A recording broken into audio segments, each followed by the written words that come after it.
healthy family, family members love each other and are not afraid to show it. No matter what happens, you know you are loved. Whether a kiss on the cheek, a long, tight hug, or even just a word of encouragement and kindness sets your family apart. Some people grew up never ever being told by their parent that I love you. Can you imagine that? Never being affectionate when they was a kid. Like picking them up when they fell and like, you gonna be all right, baby? Because maybe your parent didn't get that. So if they didn't get it, how would they know how to pass it down? Because you don't know what you don't know. It might have been taught when you fall down, get on up off that floor. You better not cry. That wasn't nothing. Get on up. And they think they raising a healthy person, even though everybody behind them or in front of them are unhealthy.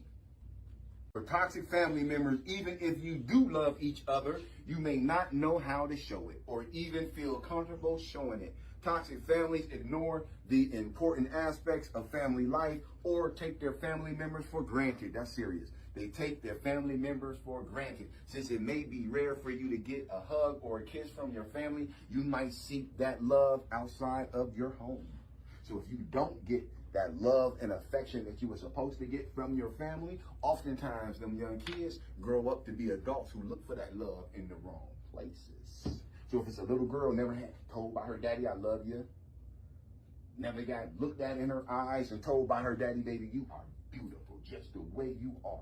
You don't have to change nothing, baby. You are beautiful. And she ain't never had a man in her life who was a positive man, who helped build her up when she get about 14, 13, 15, 16, 17, 30, 40, she'll be looking for that love in all the wrong people. And because she didn't have a positive role model, and if the role model in her life was a toxic person, she's going to be always looking for that love in that toxic person. Or he will be looking for that love in that toxic person. And that's why a lot of young boys join gangs, not have a daddy in their life. They didn't have that role model in their life, so the gang becomes a pseudo family. Becomes a pseudo family. They think they loyal to it, and it's a toxic environment. You dying over a street. People in gangs, they actually die over colors. You would have to be a fool to set up in here and this and that, all this good stuff, you know what I'm saying, and don't learn nothing from it day by day. Yeah. Thank you. Thank you. We were sitting back there talking about that this morning. And you know what it is? Some people dragging their feet to change because they've been the same way for so long that being something different is scary to them. Changing to them is scary. See, but what you got from being the way you are right now? What have you gotten? The more you change, the more you grow. And if you're not growing, it's only because you're not changing.